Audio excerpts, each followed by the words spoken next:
Yeah, DB. Oh, just cleaning out the deadwood. Okay. Look, Mr. Cannell, I just can't afford to be without work right now, not even for a day. I've got a mother and 2 kid sisters. More good luck telegrams. Well, you know how it is. I've just got to keep on working, see? Sorry, sister. I was sent down here to clean house. I told you I can't use your column anymore. It's lavender, no lace. Send those other people in. I'll tell you what I'll do. I get $30 a week. I'll take 25, 20 if necessary. I'll do anything you say. It isn't the money. We're after circulation. What we need is fireworks. People who can hit with sledgehammers. Start arguments. Oh, I can do that. I know this town inside out. Oh, give me a chance, All please. right, come in. Cashier's got your check. Who are these people? Gibbs, Frawley, Cunningham, Giles. Hey, your sister. Don't forget to get out your last column before you pick up your check.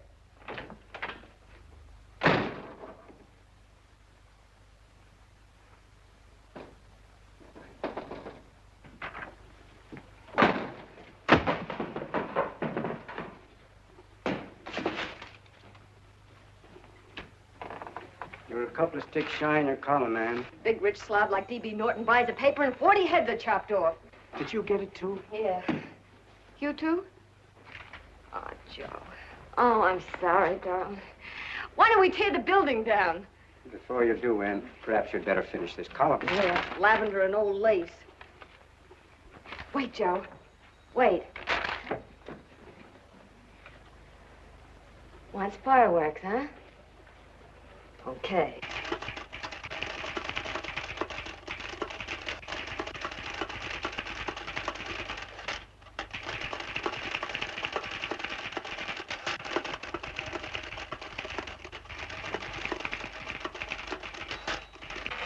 Here.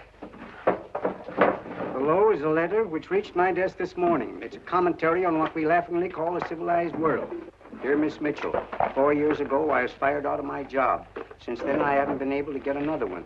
At first, I was sore at the state administration because it's on account of the slimy politics here we have all this unemployment. But in looking around, it seems the whole world's going to pot. So in protest, I'm going to commit suicide by jumping off the City Hall roof.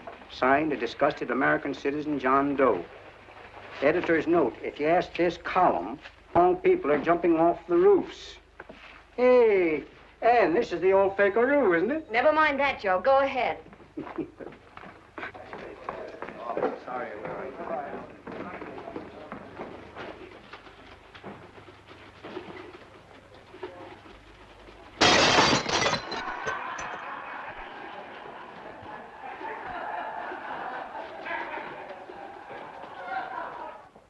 And it's because of the slimy politics that we have all this unemployment here.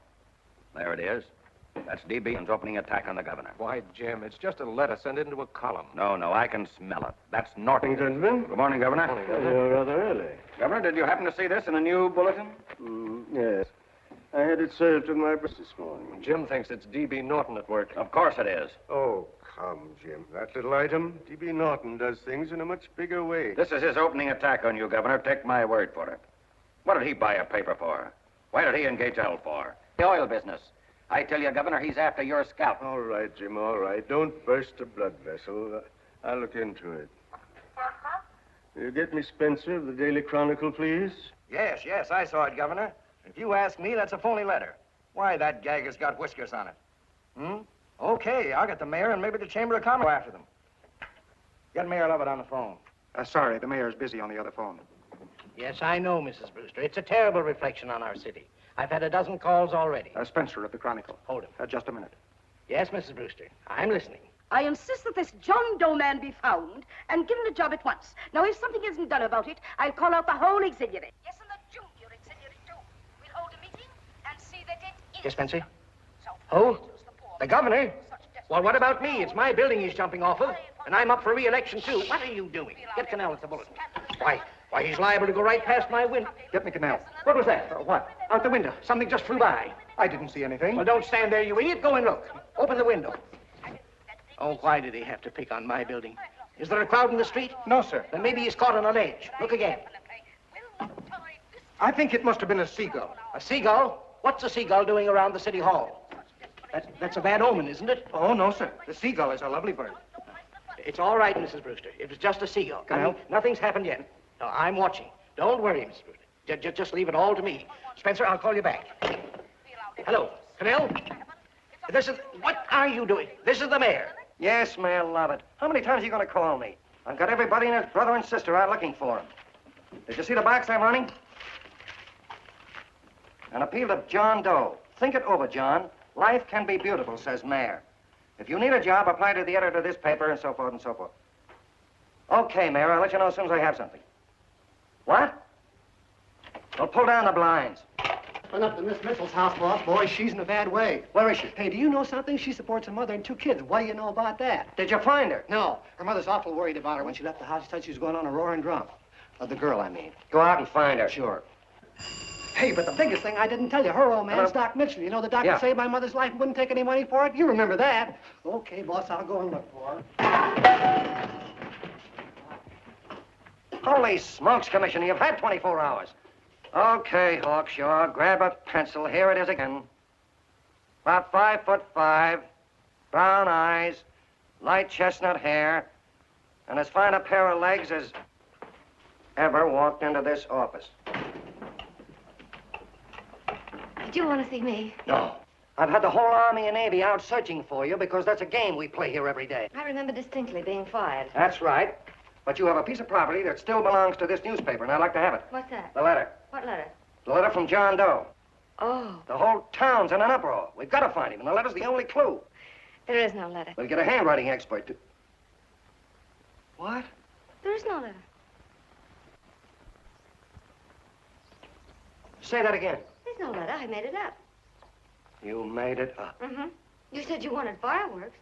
Don't you know there are 9 jobs waiting for this guy? 22 families want to board him free. 5 women want to marry him, and the mayor's practically ready to adopt him, and you... Just call the morgue, boss. They said there's a girl there. Shut up. Ann, say, why didn't you... Baby. Only one thing to do, Hank. Drop the whole business quickly. How? Run a story. Say John Doe was in here and is sorry he wrote the letter and... That's right. They've got it, sure. He came in here, and I made him change his mind. Bulletin editor saves John Doe's life. Why, it's perfect. I'll have Ned write it up. Oh, Ned, I got a story I want you to... Wait a minute. Listen, you great, big, wonderful genius of a newspaper man. You came down here to shoot some life into this dying paper, didn't you? Well, the whole town's curious about John Doe, and boom, just like that, you're going to bury him. There's enough circulation in that man to start a shortage in the ink market. In what man? John Doe. What John Doe? John Doe, the one I made up. Look, genius. Now, look. Suppose there was a John Doe and he walked into this office. What would you do? Find him a job and forget about the whole business, I suppose, huh? Not me. I'd make a deal with him. A deal? Sure, when you get hold of a stunt that sells papers, you don't drop it like a hot potato. Well, this is good for at least a couple of months. You know what I'd do? Between now and, let's say, Christmas when he's going to jump, I'd run a daily on. Starting with his boyhood, his schooling, his first job. A wide-eyed youngster facing a chaotic world. The problem of the average man, of all the John Does in the world. Now, then comes the drama. He meets discouragement. He finds the world his feet of clay. His ideals crumble. So what does he do? He decides to commit suicide in protest against the state of civilization. He thinks of the river, but no, he has a better idea. The city hall. Why? Because he wants to attract attention. He wants to get a few things off his chest, and that's the only way he can get himself heard. So? So he writes me a letter, and I dig him up. He pours out his soul to me. And from now on, we quote, I protest by John Doe. He protests against all the evils in the world. The greed, the lust, the hate, the fear. All of man's inhumanity to man. Arguments will start. Should he commit suicide or should he not? People will write in pleading with him. But no, sir, John Doe will remain adamant. On Christmas Eve, hot or cold, he goes. See? Very pretty, Miss Mitchell. But would you mind telling me who goes on Christmas Eve? John Doe. What John Doe? The one we hire for the job, you lunkhead. Wait a minute. Let me get this through this lame brain of mine. Are you suggesting we go out and hire someone to say he's going to commit suicide on Christmas Eve? Is that it? Well, you're catching on. Who, for instance? Anybody. Beanie'll do. Why, sure. Who, me? Jump off a... Oh, no, any time at Christmas. I'm superstitious.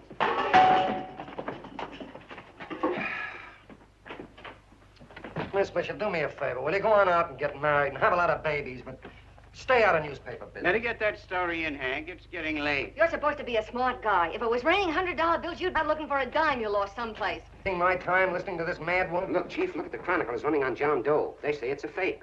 Why, the no good to... John Doe story amateur journalism. It's palpably phony. It's a wonder anyone is taking it serious. What do you think of those guys? That's fine. That's fine. Now fall right into their laps. Go ahead. Say John Doe walked in and called the whole thing off. You know, that's going to sound like on top of this. That's all, Ned. Thank you. All right. Amateur journalism, huh? Why, that bunch of sophomores, I can teach them more about... Hey, boss, get a load of this. What? Look. What do they want? They all say they wrote the John Doe letter. Oh, they all wrote the letter. Tell them all to wait. Look, Mr. Cannell, one of those men is your John Doe. They're desperate and will do anything for a cup of coffee. Pick one out and you can make the Chronicle eat their words. I'm beginning to like this. If you ask me, Hank, you're playing around with dynamite. No. The gal's right. We can't let the Chronicle get the laugh on us. We've got to produce a John Doe now. Amateur journalism, huh? I'll show those guys. Sure, and there's no reason for them to find out the truth either, because naturally, I won't say anything. Okay, sister, you get your job back. Plus a bonus. What bonus? Oh, the bonus of $1,000 the Chronicle was going to pay me for this little document. You'll find it says that I, Ann Mitchell, hereby certify that the John Doe letter was created by me. I can read. Sorry. You think this is worth $1,000, do you? Oh, the Chronicle would consider it dirt cheap. Packs everything, including a gun. Okay, sister, you got yourself a deal. Now let's take a look at the candidates. The one we pick has got to be the typical average man. Typical American that can keep his mouth shut. Show me an American who can keep his mouth shut and I'll eat him. Okay, Beanie, bring him in one at a time.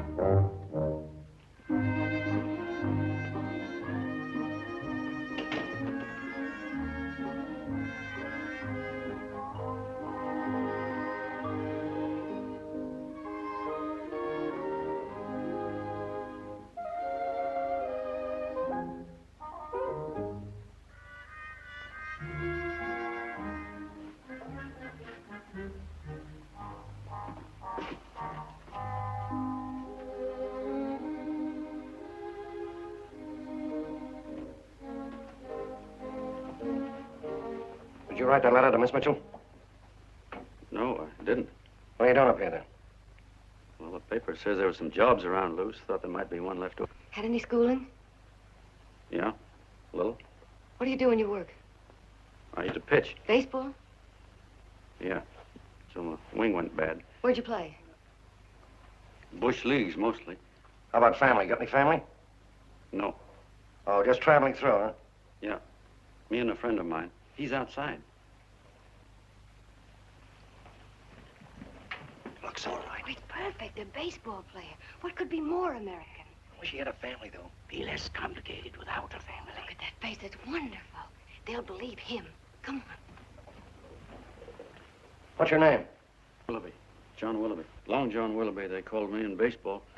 Would you like to make some money? Yeah. Maybe.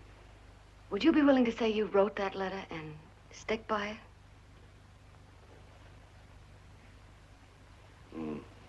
I get the idea. Yeah. Maybe. That's our man. He's made to order. I don't know. He don't seem like the kind of a guy that'd fall in line. When you're desperate for money, you do a lot of things, Mr. Cannell. He's our man, I tell you. He's fainted. Get the water quickly. Hurry up, Pop. Oh. Right here, sit down. You all right? Yeah, I'm all right. How many is that, 6?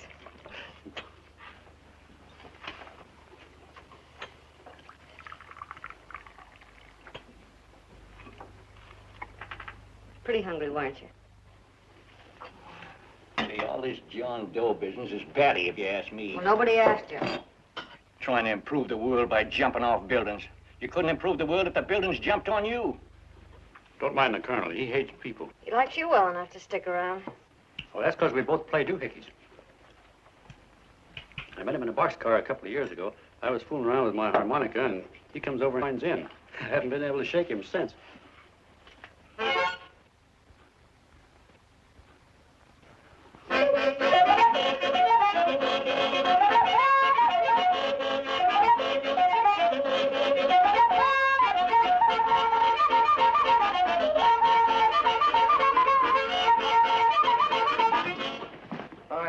is. No, you can't take pictures of him like that, eating a sandwich and with a beard. But he's going to jump off a building. Yes, but not because he's out of a job. That's not news. This man's going to jump as a matter of principle. Well, maybe you're right. We'll clean him up and put him in a hotel room under bodyguards. We'll make a mystery out of him. Did you speak to Mr. Norton? Thinks it's terrific. Says for us to go the limit. Wants us to build a bonfire under every big shot in the state. Oh, swell. Is that the contract? Yeah. What's he doing here? Friend of his. They play duets together. Duets? But can we trust him? Oh. I trust him. Oh, you trust him, eh? Well, that's fine. I suppose he trusts you, too. Oh, stop worrying. He's all right. Okay, but we don't want more than a couple of hundred people in on this thing. Now, the first thing I want is an exact copy of the John Doe letter in your own handwriting. Got it already. Here. No, that's fine. Now, I want you to sign this agreement. It gives us an exclusive story under your name, day by day, from now until Christmas. On December 26th, you get one railroad ticket out of town. And the bulletin agrees to pay to have your arm fixed. That's what you want, isn't it? Yeah, but it's got to be by Bonesetter Brown. Okay, Bonesetter Brown goes. Here, sign it. Meanwhile, here's $50 spending money. That's fine. Deanie? Yes, boss. Take charge of him. Get him a suite at the Imperial and hire some bodyguards. Yeah, and some new clothes, Beanie. You think we better have him to last? Yeah. Both of them? Yes, both of them, but don't let them out of your sight. Hey, Beanie, gray suit, huh? Yeah. Okay, fellas.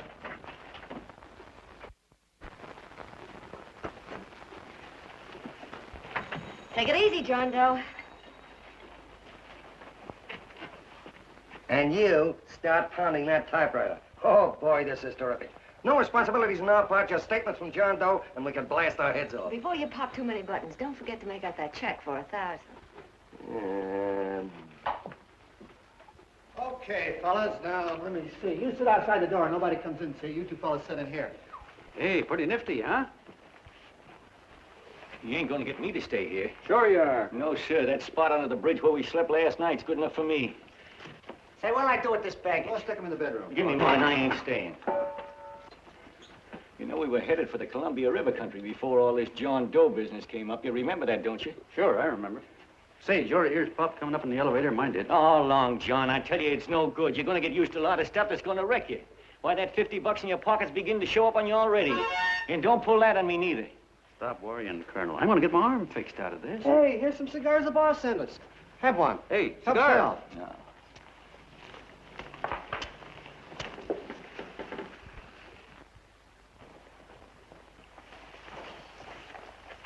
Say, I'll bet you even the major leaguers don't rate an outfit like this. Here, make yourself comfortable. Paper? Yeah, I don't read no papers, and I don't listen to radios either. I know the world's been shaped by a drunken barber, and I don't have to read it. I've seen guys like you go under before. Guys that never had a worry. Then they got a hold of some dough and went goofy. The first thing that happens Hey, to did a you guy... get a load of the bedroom? No. The first thing that happens to a guy like that, he starts wanting to go into restaurants and sit down at a table and eat salads and cupcakes and tea. Boy, what that kind of food does to your system.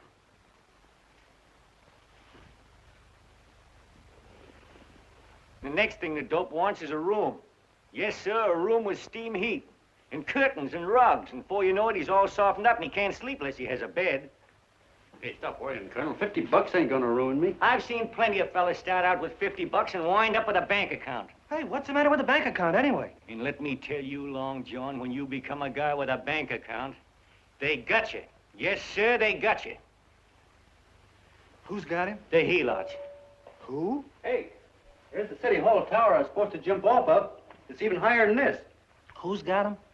The helots. Woo! Hey, wait a minute! You're not supposed to jump till Christmas Eve. Do you want to get me in a jam? If it's gonna get you in the jam, we'll do you a favor. I won't jump. And when they got you, you got no more chance than a road rabbit. Hey, who'd you say was going to get him? Say, is this one of those places where you ring if you want something? Yeah, just use the phone. Boy, I've always wanted to do this. Hey, Doc, look. Look, Doc. Give me that again, will you? Who's going to get him? The helots. Who are they? Listen, sucker, you ever been broke? Sure, mostly often. All right. You're walking along. Not a nickel in your jeans. You're free as the wind. Nobody bothers you. Hundreds of people pass you by in every line of business. Shoes, hats, automobiles, radios, furniture, everything. And they're all nice, lovable people. And they let you alone. Well, is that right? Then you get a hold of some dough, and what happens? All those nice, sweet, lovable people become helots. A lot of heels. They begin creeping up on you, trying to sell you something. They get long claws, and they get a stranglehold on you. And you squirm, and you duck, and you holler, and you try to push them away, but you haven't got a chance. They got you. First thing you know, you own things. A car, for instance. Now your whole life is messed up with a lot more stuff. You get license fees, and number plates, and gas, and oil, and taxes, and insurance, and identification cards, and letters, and bills, and flat tires, and dents, and traffic tickets, and motorcycle cops, and courtrooms, and lawyers, and fines, and 1,000,001 other things. And what happens? You're not the free and happy guy you used to be. You gotta have money to pay for all those things. So you go after what the other fellas got. And there you are. You're a heel-out yourself.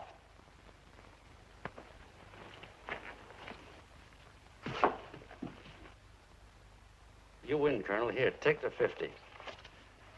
Go out and get rid of it. You bet I will, just as fast as I can. I'm gonna get some canned goods, a fishing rod, and the rest I'm gonna give away. Give away? Hey, get me a pitcher's glove. I gotta get some practice. Say, he's giving it away. I'm gonna get me some of that. Hey, come back here, you heel-out. Well, you send up 5 hamburgers, all the trimmings, 5 chocolate ice cream sodas, and 5 pieces of apple pie. No, apple with cheese. Yeah, thanks.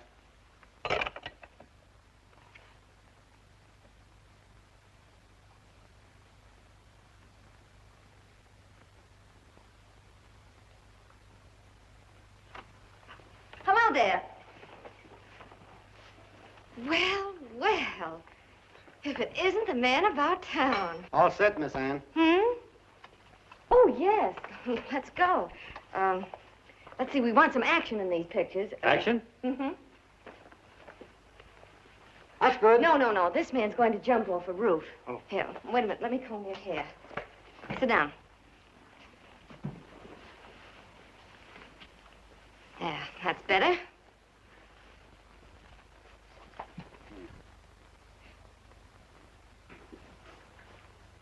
You know, he's got a nice face, hasn't he? Yeah, he's pretty. Here, sit down, quiet egghead. All right, now a serious expression.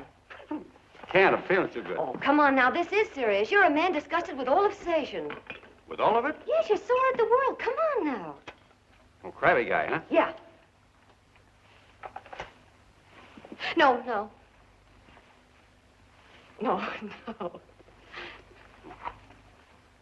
No, look. You don't have to smell the world. Well, all those guys in the Never picture mind those guys. All right, stand up. Now, let's see what you look like when you protest. Against what? Against anything, just protest. You got me. Oh, look, I'm the umpire, and you just cut the heart of the plate with your fast one, and I called it a ball. What would you do? Oh, you did, huh? Yeah. Why can't you call it right, you boneheaded... Grab it, Eddie, grab it!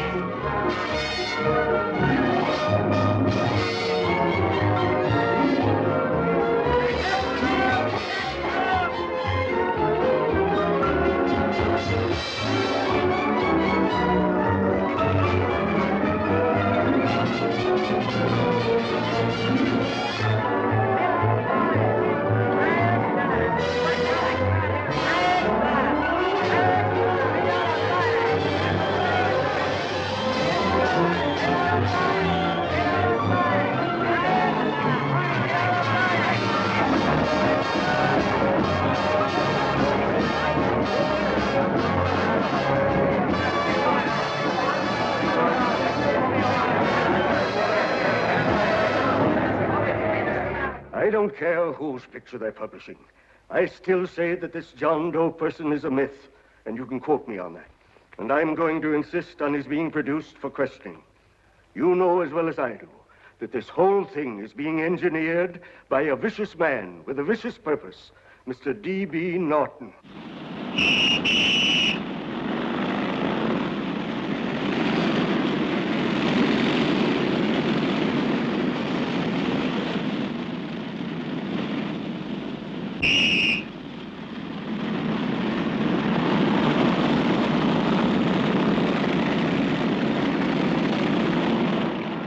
And Miss Mitchell are at the house. Oh, they are? All right, come on. Personally, I think it's just plain stupidity to drop it. Now, you should see his fan mail, thousands.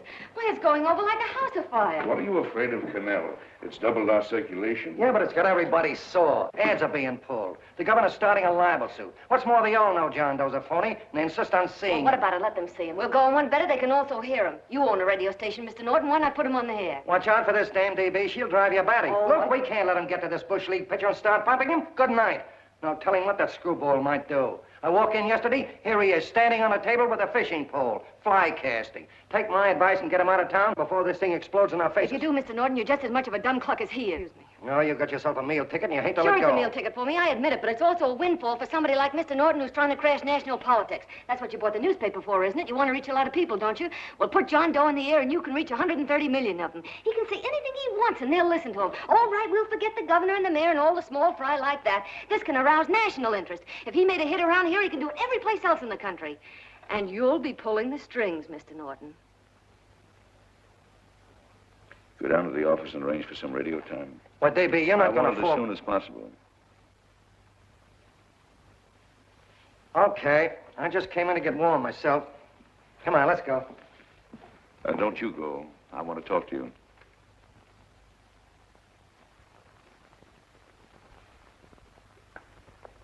Sit down.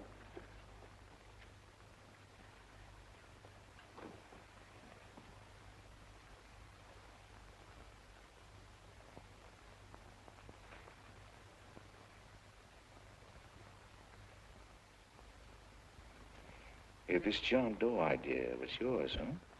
Yes, sir.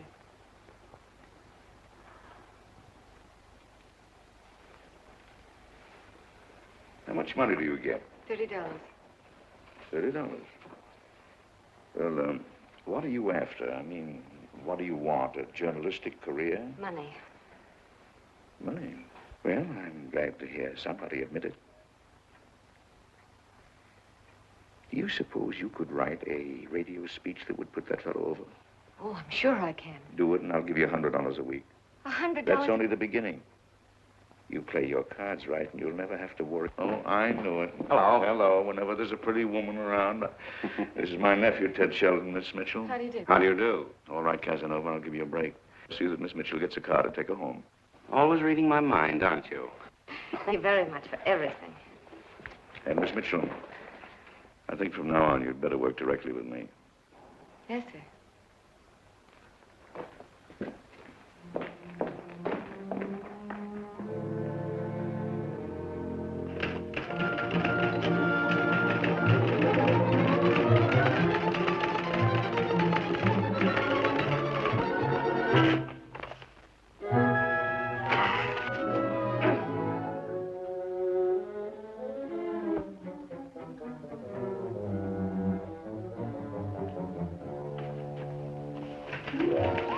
Hey! Oh, I thought you were asleep. We just night, Oh, you little brat, you're just falling.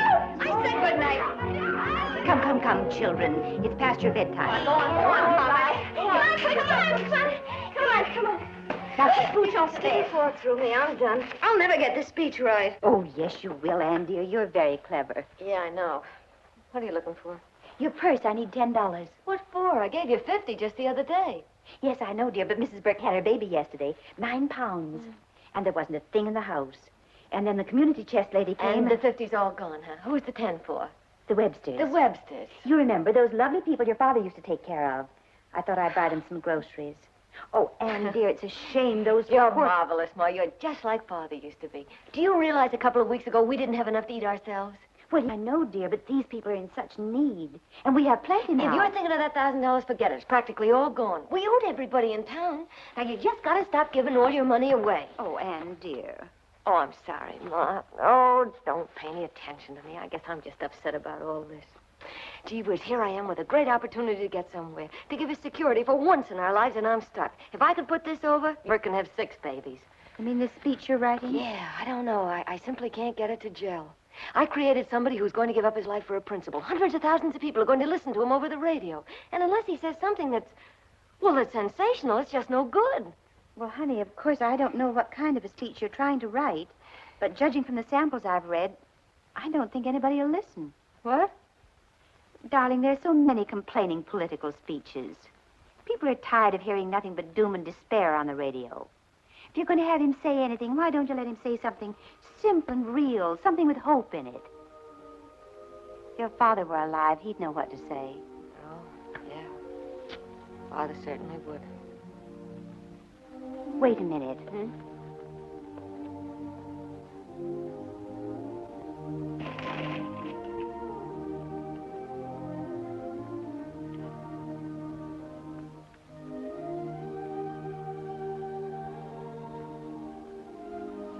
That's your father's diary, Anne.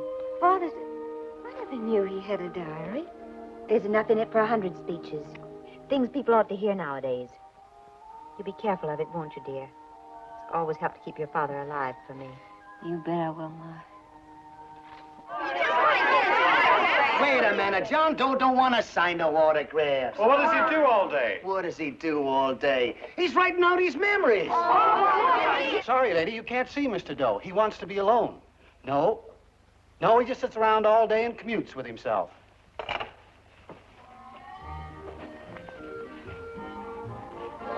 Whoa!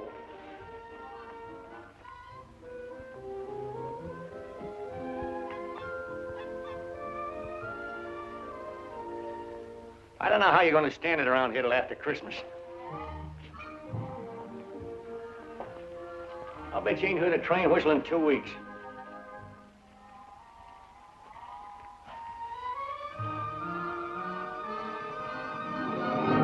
Steam right!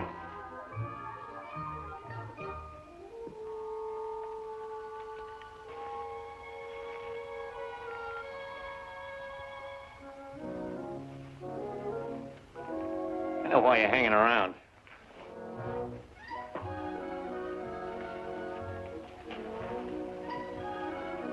You're stuck on a girl.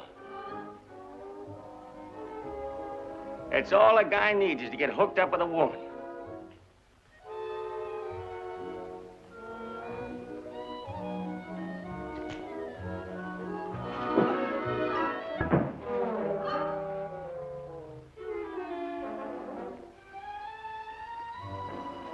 What was that, a single? First baseman dropped the ball. Butterfingers! Tough luck, pal.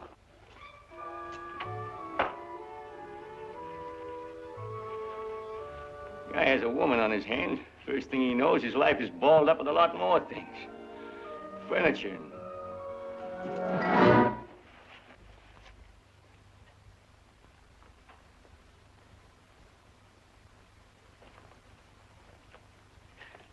Did you get him?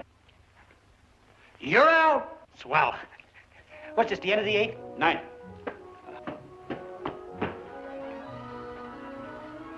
Hey, Beanie, there's a couple of mugs from the Chronicle snooping around out here. Huh? Come on, Angel Face. Gangway. What's the score, Angel Face? 3-2, off paper. Gee, that's great.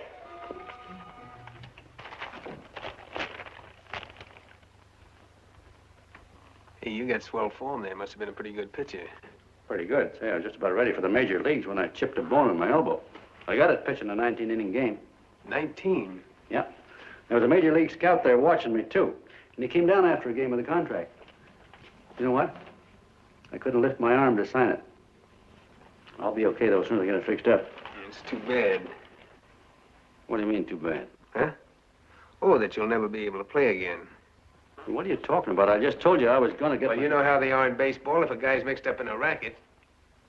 Racket? What do you mean? Well, I was just thinking about this John Doe business. Why, as soon as it comes out it's all a fake, you'll be washed up in baseball, won't you? Yeah. Hey, doggone. I never thought about that.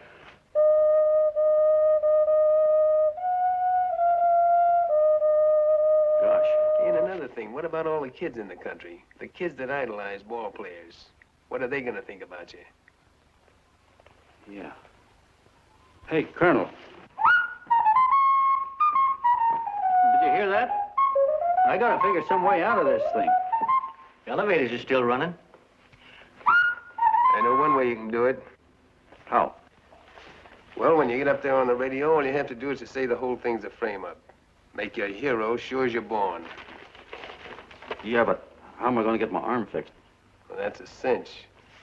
I know somebody that'll give you $5,000 just to get up on the radio and tell the truth. $5,000? Yeah, $5,000, and he gets it right away. You don't have to wait till Christmas. Look out, Long John. They're closing in on you. Say, who's putting up this dough? Fellow runs the Chronicle. Here's the speech you're making. It's all written out for you. $5,000. Holy mackerel, I can see the helots coming, the whole army of them. It's on the level.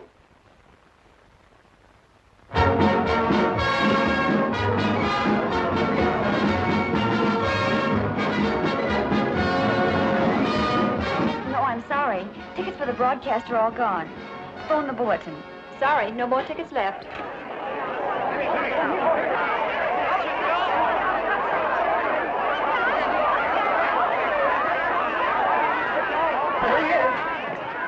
Hello, John. All set for the big night?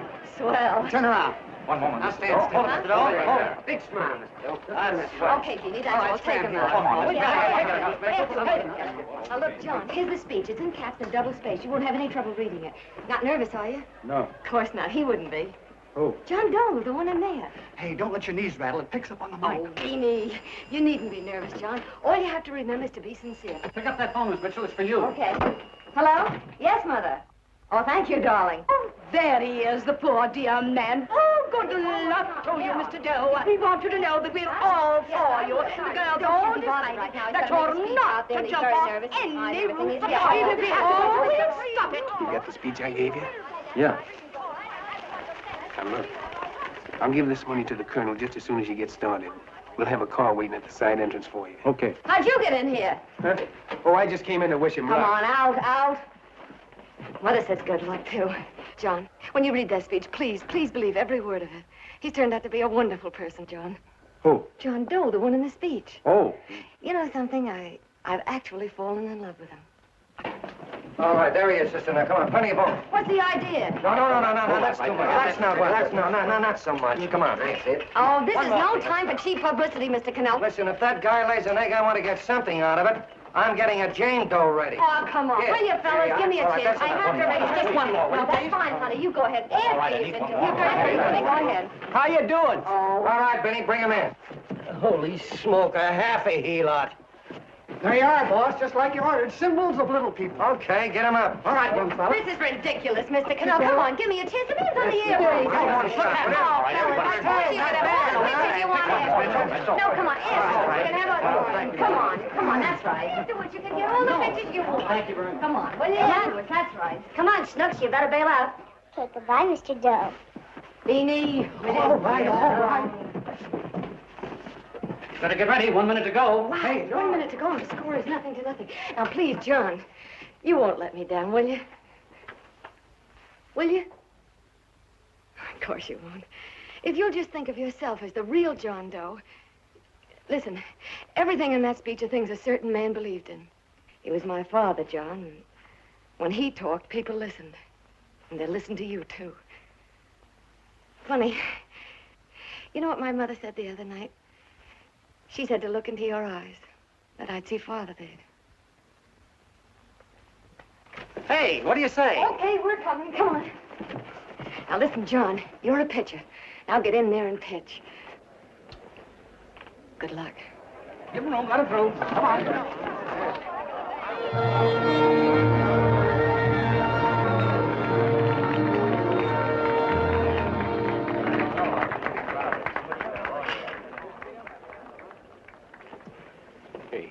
Let's get out of here. There's the door right there. Hey, what are you doing here? That's what I'd like to know. Come on, out. Say, he's a friend of mine. Never mind, let him alone. He's all right.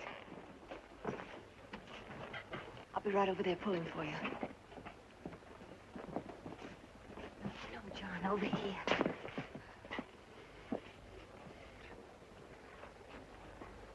Stand by.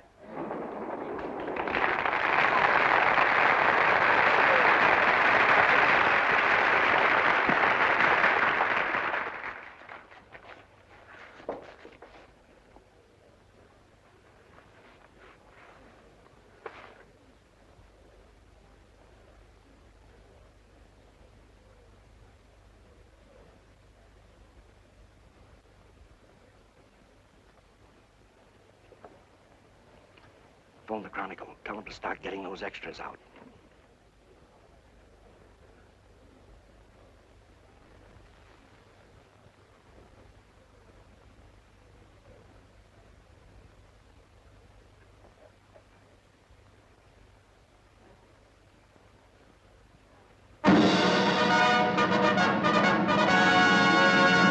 And good evening, ladies and gentlemen. This is Kenneth Fry speaking for the New Bulletin. Tonight we give you something entirely new and different. Standing beside me is the young man who has declared publicly that on Christmas Eve he intends to commit suicide, giving as his reason, quote, "I protest against the state of civilization," end quote.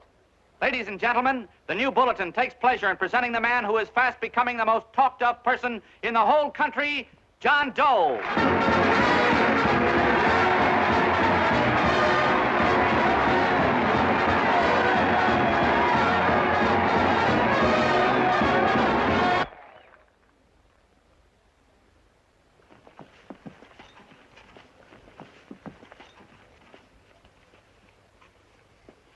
Ladies and gentlemen, I am the man you all know as John Doe. I took that name because it seems to describe the average man. And that's me. And that's me. Well, it was me before I said I was going to jump off the city hall roof at midnight on Christmas Eve. Now I guess I'm not average anymore. Now I'm getting all sorts of attention. From big shots, too. We've been double-crossed. The mayor and the governor, for instance. They don't like those articles I've been writing. You're an imposter, young fellow. That's a pack of lies you're telling. Who wrote that speech for you? Benny, get that guy. Hey, kid.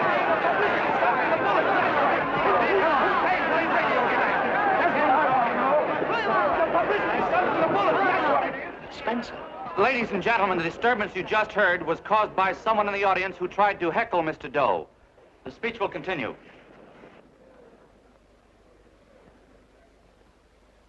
Well, people like the governor and that fellow there can stop worrying. I'm not going to talk about them. I'm going to talk about us, the average guys, the John Does. If anybody should ask you what the average John Doe is like, you couldn't tell him because he's a million and one things. He's Mr. Big and Mr. Small. He's simple and he's wise. He's inherently honest, but he's got a streak of larceny in his heart. He seldom walks up to a public telephone without shoving his finger into the slot to see if somebody left a nickel there.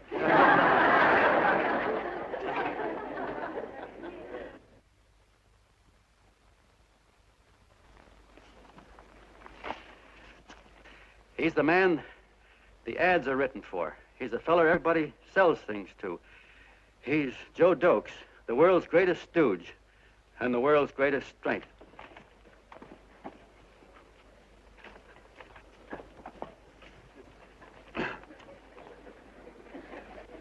Yes, sir. Yes, sir, we're a great family, the John Does. We are the meek who are supposed to inherit the earth. You'll find us everywhere. We raise the crops, we dig the mines, work the factories, keep the books, fly the planes, and drive the buses. And when the cop yells, "Stand back there, you," he means us, the John Does. What kind of a speech is that, did it?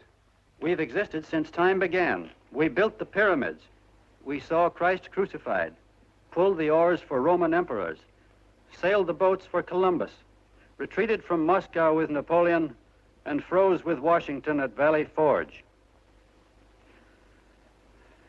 Yes, sir. We've been in there dodging left hooks since before history began to walk. In our struggle for freedom, we've hit the canvas many a time, but we always bounce back because we're the people, and we're tough.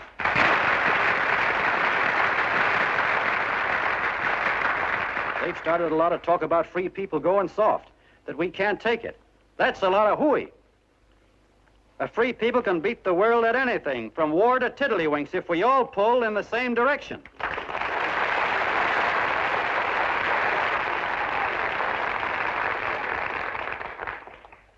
I know a lot of you are saying, what can I do? I'm just a little punk. I don't count.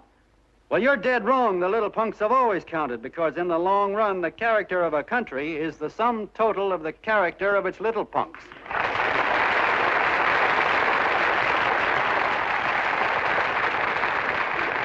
But we've all got to get in there and pitch. We can't win the old ball game unless we have teamwork. And that's where every John Doe comes in. It's up to him to get together with his teammate. And your teammate, my friends, is the guy next door to you. Your neighbor. He's a terribly important guy, that guy next door. You're going to need him, and he's going to need you, so look him up. If he's sick, call on him. If he's hungry, feed him. If he's out of a job, find him one. To most of you, your neighbor is a stranger, a guy with a barking dog and a high fence around him. Now, you can't be a stranger to any guy that's on your own team. So tear down the fence that separates you. Tear down the fence, and you'll tear down a lot of hates and prejudices. Tear down all the fences in the country, and you'll really have teamwork.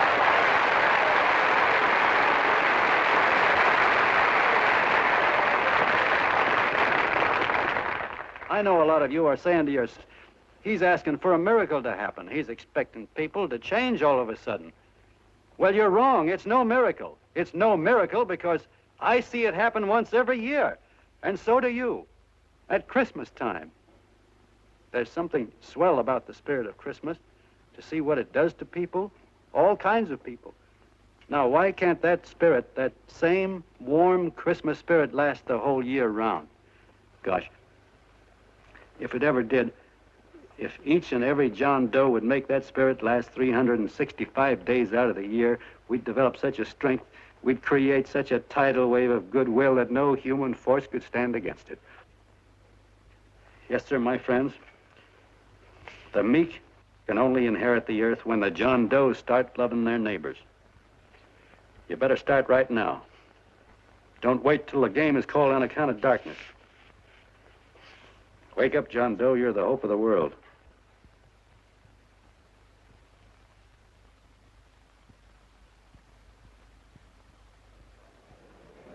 John, you were wonderful.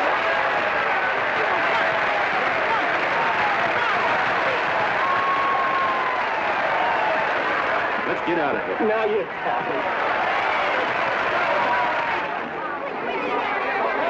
Get away, you he-lot. Please, hey!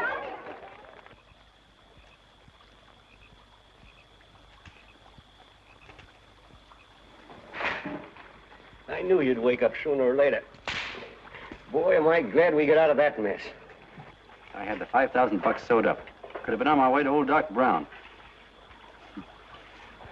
You're a pitcher, John, she says. Now, go in there and pitch. What a sucker. Yeah, she's a he-lot just like the rest of us. Lucky you got away from her. What was I doing up there making a speech anyway? Me, huh? Geez, the more I think about it, the more I could... Tear down all the fences. Why, if you tore one picket off of your neighbor's fence, he'd sue you. $5,000, had it right in my hand. What do you mean he ran away? Well, go after him, find him. That man is terrific.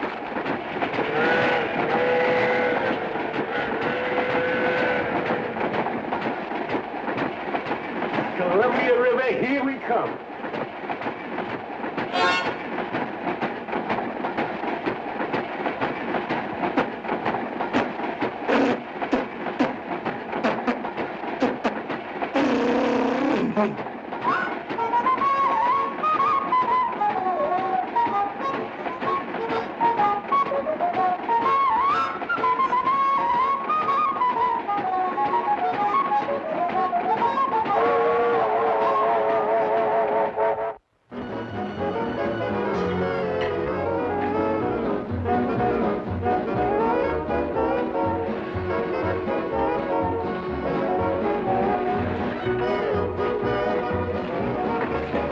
Jitterbugs.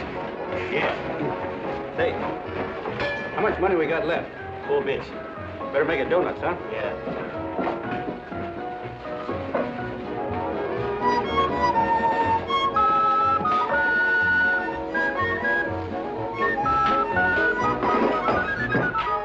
What'll it be, gents? Have you got a couple of steaks about that big and about that thick? Hey, with hash brown potatoes and tomatoes and apple pie and ice cream and coffee. And donuts, I know. Hey, Ma, Seekers, a pair. Fingers of pear coming up. Glad he took the key out of there.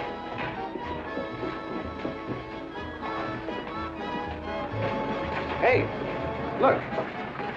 Join the John Doe Club. John Doe Club? Oh. You John Doe? Who?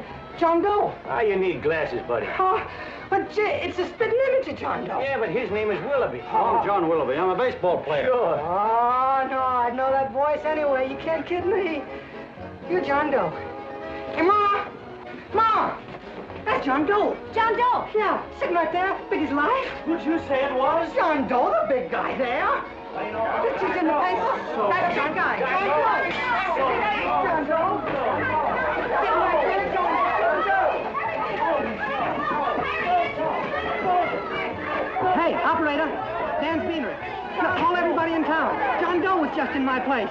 Yeah, he ordered donuts.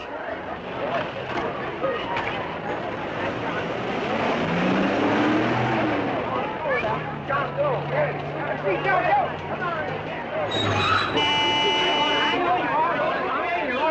John Doe, we're all neighbors. And my office is packed like a sardine box. What does John Doe look like, Mr. Mayor? Oh, he's one of those great big outdoor type men. No, you can't see him. You didn't vote for me the last time. Shame on you. What are you doing there? Get off my front porch anyhow. Mr. Norton come yet? Oh, well, I wonder where he's at. What's keeping him? He should have been here 15 minutes ago. Oh, there he comes now. Now, everybody on your dignity. Don't do anything to disgrace us. A little town, but we got to show off. Better let me talk to him. All right, but present it to him as a great cause for the common man. Ah, here he comes. Now, give him room down there. Give him room, folks.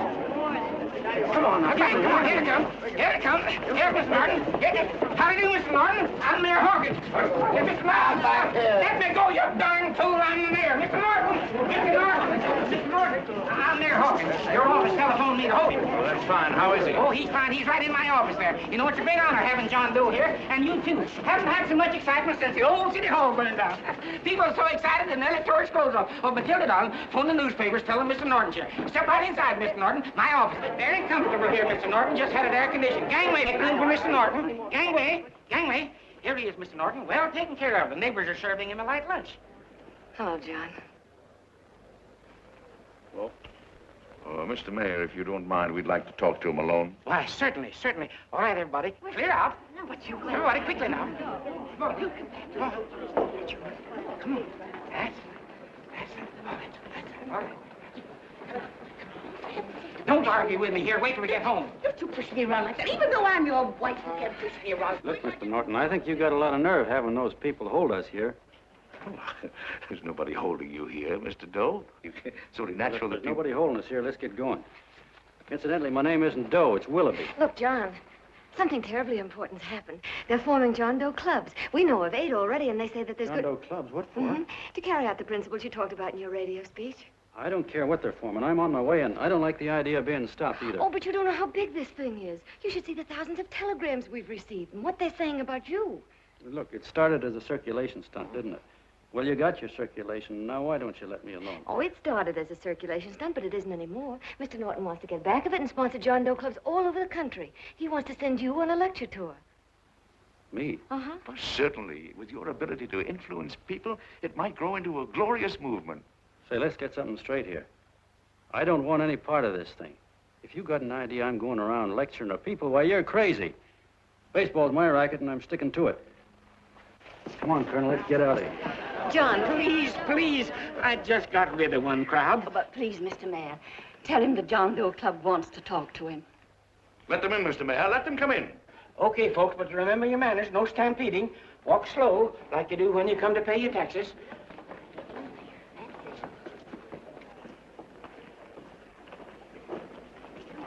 Okay. All right, give me a chance. Come right in. My name's Bert Hansen, Mr. Doe. I'm the head soda jerker at Schwabacker's drugstore. Well, sir, you see, me and my wife, we heard your broadcast, and we got quite a bang out of it, especially my wife. Kept me up half the night saying, that man's right, honey. The trouble with the world is nobody gives a hoot about his neighbor. That's why everybody in town's sore and cranky at each other. And I kept saying, well, that's fine, but how's a guy going to go around loving the kind of neighbors we got? Old Sourpuss, for instance. You see, Sourpuss Smithers is a guy who lives all alone next door to us. He's a cranky old man that runs a second-hand furniture store. We haven't spoken to him for years. I always figured he was an ornery old gent that hated the world because he was always slamming his garage door and playing the radio so loud he kept half the neighbors up. Well, anyway, the next morning I'm out watering the lawn and I look over and there's Sourpuss on the other side of the hedge straightening out a dent in his fender. And my wife yells to me out the window. She says, "Go on, speak to him, Bert." And I figured, well, heck, I can't lose anything, so I yelled over to him, "Good morning, Mr. Smithers." He went right on pounding his fender. Was I burned? So I turned around to give my wife a dirty look, and she said, "Louder, louder, he didn't hear you." So in a voice you could have heard in the next county, I yelled, "Good morning, Mr. Smithers." Well, sir, you could have knocked me over with a feather. Old Sourpuss turned around, surprised-like, and he put on a big smile, came over and took my hand like an old lodge brother, and he said, "Good morning, Hanson. I've been wanting to talk to you for years, only I thought you didn't like me." And then he started chatting away like a happy little kid, and he got so excited his eyes all... Well, Mr. Doe, before we got through, I found out Smithers is a swell egg, only he's pretty deaf, and that accounts for all the noises. And he says it's a shame how little we know about our neighbors.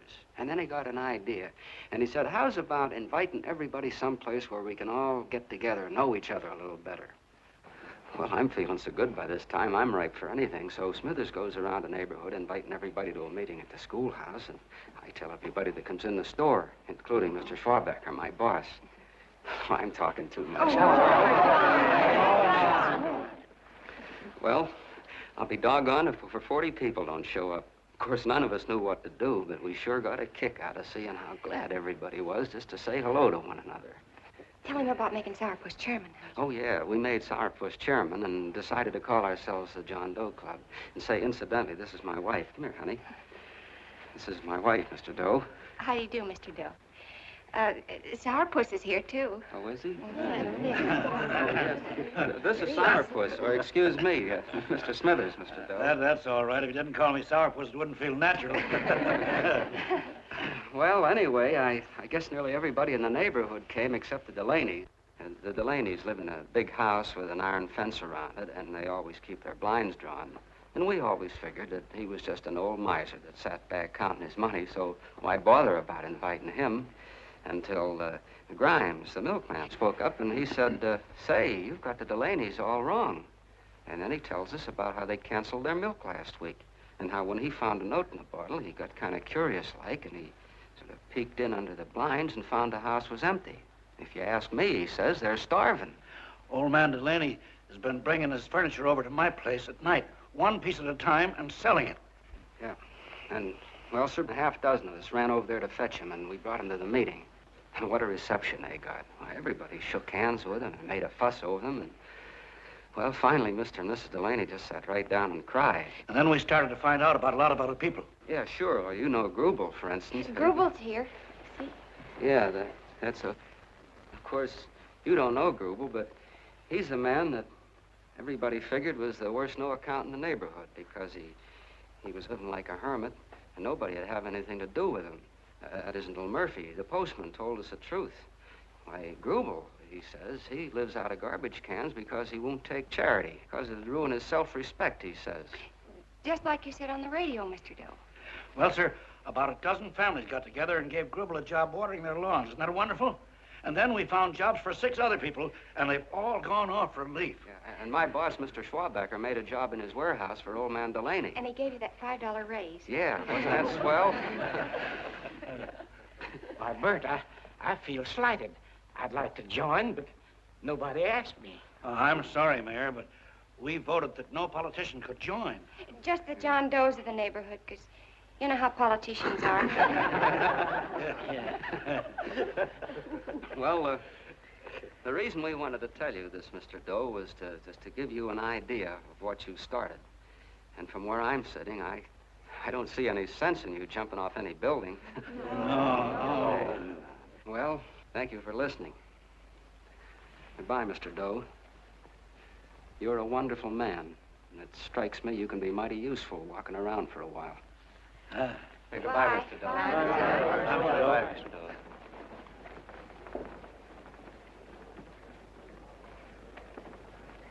I'm Mrs. Delaney, Mr. Doe.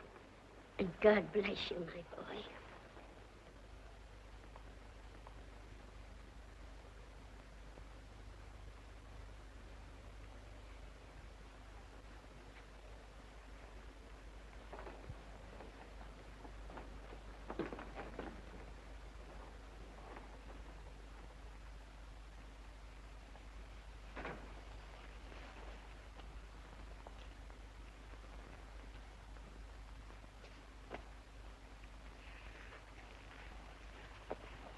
Gee whiz, I'm all mixed up. I don't get it. Look, all those swell people think I'm going to jump off a building or something. I never had any such idea. Gosh. The fellow'd have to be a mighty fine example himself to go around telling other people how to... Say, look, what happened the other night was on account of Miss Mitchell here. She wrote the stuff. Don't you see what a wonderful thing this can be? But we need you, John. You're hooked. I can see that right now. They got you. Well, I'm through. For 3 years, I've been trying to get you up to the Columbia River country. First, it was your glass arm. Then it was the radio. And now it's the John Doe clubs. Well, I ain't waiting another minute. Gangway, you helots. Hey, Colonel, wait a minute. I want you personally to go along with John Doe and Miss Mitchell and handle the press and the radio. Me? Yes, I don't want to take any chances. And Johnson. Yes, Stevie? Your crew will do the mop-up job. They'll follow John Doe into every town, see that the clubs are properly organized and the charters issued. Right. There are only 8 flags up there now. I want to see that map covered before we get through.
If they made demands, I'd understand it. But the John Does ask for nothing. People are going off relief. If this keeps up, I'll be out of a job. As soon as it gets strong enough, we'll find out what John Doe wants. 30 every Thursday. 60 at 60. Who knows what? I'm sorry, boss. They just won't let anybody talk politics to them. It's crazy. We've got to get to them. They represent millions of voters.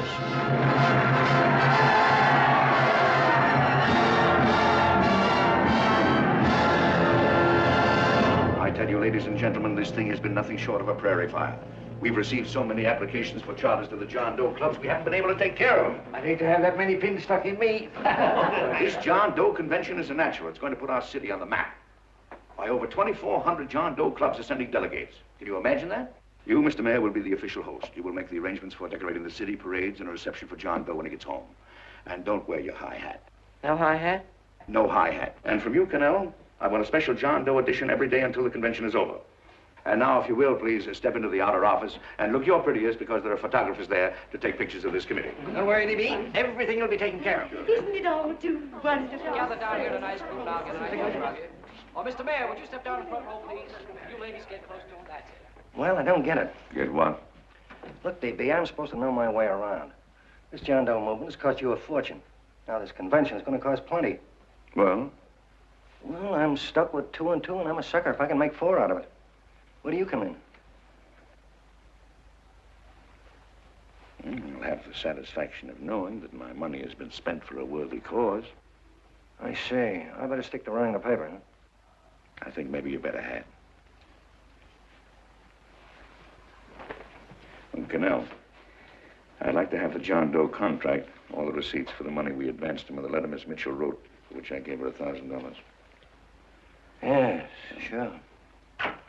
Well, we leave for the airport. Half an hour. Is that Johnny boy's room? Better hustle him up. He'll be ready on time. He's packing now. Ah, good. Did you see his picture on the cover of Time? Yeah. I gotta give you credit, Annie girl. I've handled a good many big promotions in my time. Everything from a World's Fair to a Channel swimmer. But this one has certainly got me spinning. And now a John Doe convention. Wow. Say, if you could only get him to jump off the City Hall roof on Christmas Eve, I'd guarantee you 500,000 people there. Charlie. Huh? What do you make of him? Oh, Johnny boy? Well, I don't know what angle you want, but I'll give it to you quick. Number one, he's got great yokel appeal, but he's a nice guy. Number two, he's beginning to believe he really wrote that original suicide letter that you made up. Number three, he thinks that you're Joan of Arc or something. Yeah, I know. Number four, well, you know what number four is. He's nuts about you. Yeah, it's running out of his ears. You left out number 5. We're all heels, me especially. Holy smoke. Come in.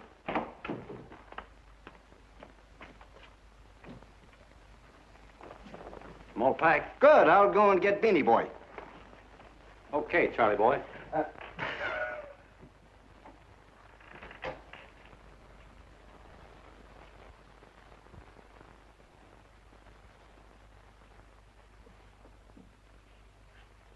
Can I help you pack?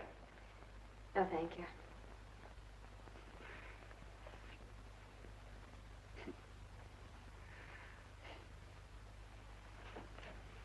You care if I sit down out here? No.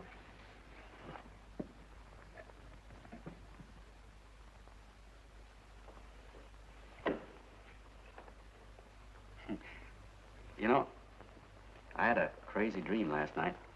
It was about you. About me? Yeah, sure was crazy. I dreamt I was your father.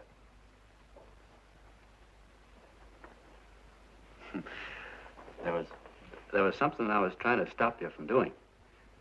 So I got up out of bed, and I walked right through the wall here, right straight into your room. You know how dreams are. But you're a little girl, you know, about 10. And very pretty, too. So I shook you, and the moment you opened your eyes, you hopped out of bed and started running like the devil in your nightgown. You ran right out the window there, and you ran out over the tops of buildings and roofs and everything for miles. And I was chasing you. And all the time you were running, you kept growing bigger and bigger and bigger, and pretty soon you were as big as you are now, you know, grown up. And all the time I kept asking myself, what am I chasing her for? And I didn't know. Isn't that a hot one? Well, anyway, you ran into some place, and then I ran in after you, and when I got there you were, getting married. And the nightgown had changed into a beautiful wedding gown. You sure look pretty, too. And then I knew what it was I was trying to stop you from doing. Dreams are sure crazy, aren't they? Well, would you like to know who it was you were marrying? Oh, a tall, handsome Ubangi, I suppose. No, not that bad. It was that fellow that sends you flowers every day. Yeah, what's his name? Mr. Norton's nephew? Had children. Yeah, that's the one. But here's the funniest part of it all. I was the fellow up there doing the marrying, you know, the justice of peace or something. You were? I thought you were chasing me. Well, yes, I was, but I was your father then, you see. But the real me, John Doe, or that is, Long John Willoughby, I was the fellow up there with the book.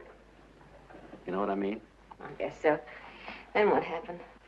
Well, I took you across my knee and I started spanking you. That is, I didn't do it. I mean, I did do it, but it wasn't me, you see. I was your father then.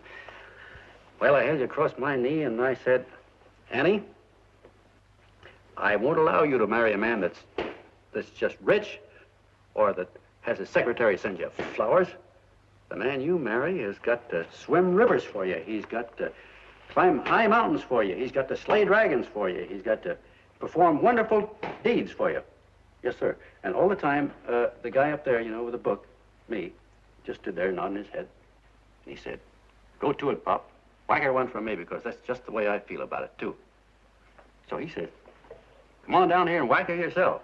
So I came down and I whacked you a good one. See? Then he whacked you. And I whacked you another one. We both started whacking you like... Well, if you're through whacking her, come on, let's get going. Okay, fellas, right in here. You go out the side entrance. There's a bunch of autograph seekers out front. We'll be down with the bags then. Come on, don't make a government project this. Hi, Benny. When's our plane take off again? Couple of minutes. How many people do you think we've talked to already outside the radio? I mean, Oh, I don't know. About 300,000. 300,000. What makes them do it, Ann? What makes them come and listen and get up their John Doe clubs the way they do? I've been trying to figure it out. Look, John, what we're handing them are platitudes. Things they've heard a million times. Love thy neighbor, clouds have silver linings, turn the other cheek. It's just a... Yeah, I heard them a million times, too, but... there you are. Maybe they're like me, just beginning to get an idea what those things mean. You know, I never thought much about people before. They were always just somebody to fill up the bleachers. And the only time I worried about them is when they didn't come in to see me pitch. You know, lately I've been watching them when I talk to them. I could see something in their faces. I could feel that they were hungry for something. You know what I mean?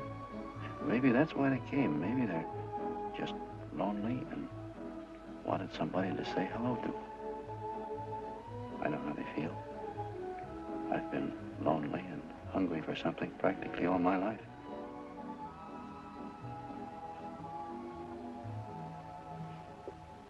All aboard, folks. Yeah, that's true.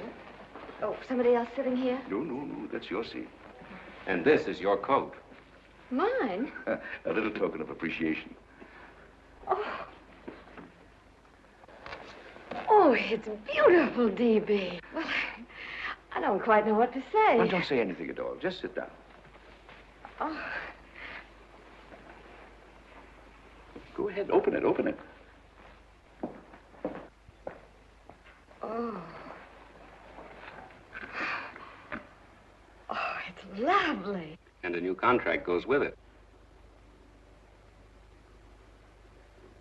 Well, come on, spring it. You've got something on your mind. It must be stupendous. You know, that's what I like about it. Right to the point, like that. All right, Practical Annie. Here it is. Tomorrow night, before a crowd of 15,000 people and talking over a nationwide radio hookup, John Doe will announce the formation of a third party. A third party? Yes, the John Doe Party. Devoted entirely to the interests of all the John Does all over the country, which practically means 90% of the voters. He will also announce the third party's candidate for the presidency. A man whom he personally recommends, a great humanitarian, the best friend the John Does have. Mr. D.B. Norton. Yes.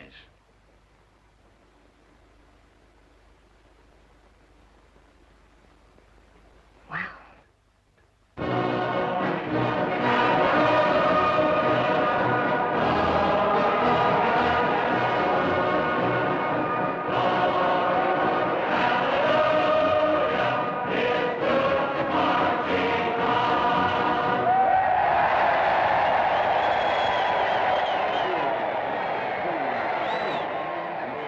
And although the opening of the convention is hours off, the delegates are already pouring into the ballpark by the droves, with lunch baskets, banners, and petitions asking John Doe not to jump off any roof. No matter how you look at it, it's still a phenomenal movement. These John Does, or the hoi polloi, as you've heard people call them, have been laughed at and ridiculed, but here they are, gay and happy, having traveled thousands of miles, their expenses paid by their neighbors, to come here to pay homage to their hero, John Doe. And in these days of wars and bombings, it's a hopeful sign that a simple idea like this can sweep the country. An idea based on friendliness, on giving and not taking, on helping your neighbor and asking nothing in return. And if a thing like this can happen, don't let any of your grumbling friends tell you that humanity is falling apart. This is John B. Hughes signing off now and returning you to our main studio until 9 o'clock, when the convention will officially... Oh, John, come in. Say, I'm kind of... It's raining out a little. That's all right. It's good to see you. Sit down. Thanks.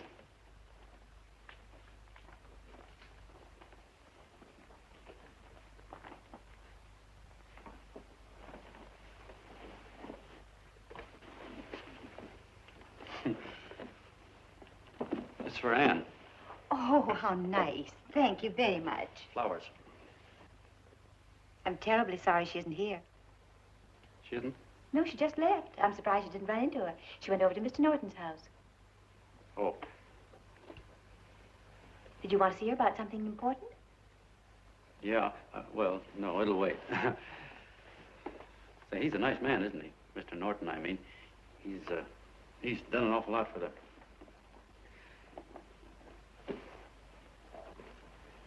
Well, say, my coat's pretty wet.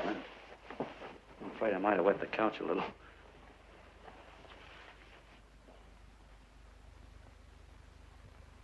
Well, I guess I'll see her at the convention later. Yes, of course. I'll see that she gets the flowers. Thanks. Good night, Mrs. Mitchell. Good night, John.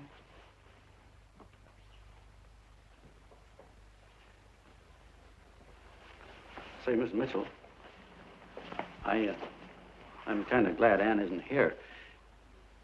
You see, I came over here hoping to see her alone, and kind of hoping I wouldn't, too, you know what I mean? There was something I wanted to talk to her about. But, well, it'll wait, I guess. Good night. Good night, John. Say, look, Mrs. Mitchell, have you ever been married? Oh, I'm sure you have. Gosh, that's pretty silly. Well, I guess you must think I'm kind of batty.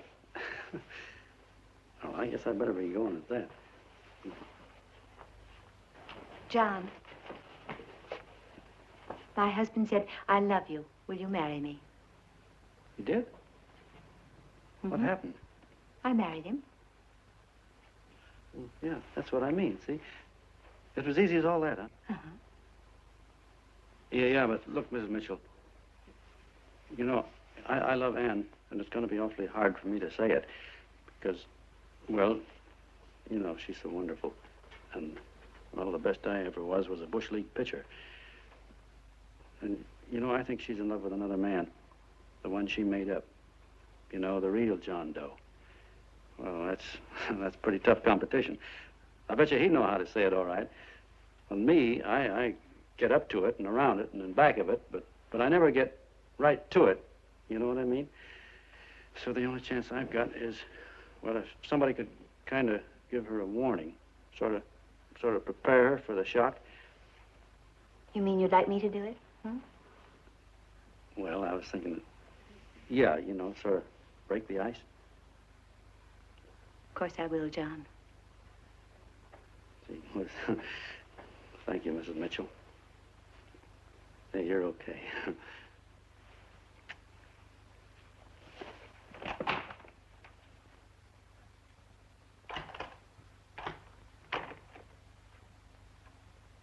This John Doe meeting is going to be one of the biggest things that ever happened. Why, they're coming from all over. Trains, boxcars, wagons. Look out! Hello, bodyguards. Hey, had your dinner yet? Not yet. Oh, that's all right. Look, no, go ahead and have your dinner. Wait a minute, John. Hello, Mr. Connell. All right, John. John, I want to have a little talk with you. What's the matter? Are you falling? Come here. Hey, boss. Oh, quiet. Say, tell me something. Did you read the speech you're going to make tonight? No, I never read the speeches before I make them. I get more of a kick out of it that way. Uh-huh. It's just exactly what I thought. Beanie, go on down to the office, tell Pop to give you the speech. There's a copy on my desk. Gee whiz, boss, you know Mr. Norton told me not to leave him, not even for a minute. Go on. We'll be at Jim's bar up the street. You're a nice guy, John. I like you. You're gentle. I always like gentle people. Me, I'm hard and tough. I got no use for hard people. Gotta be gentle to suit me. Like you, for instance.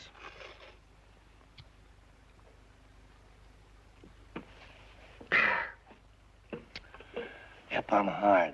But you want to know something? I've got a weakness. Never guess that, would you?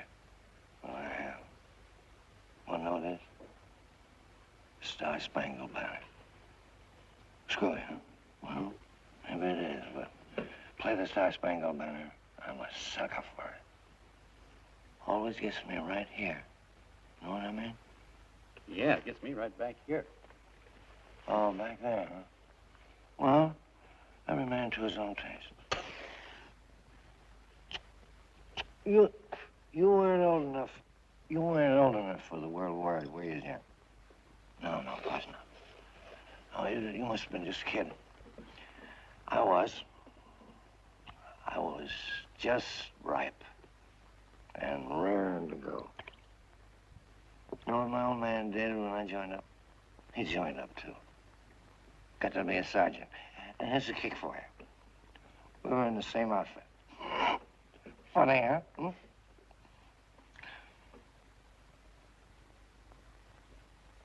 He was killed, John. I saw him get it. I was right there, and I saw it with my own eyes. Me, I came out without a scratch. That is, excepting my ulcers.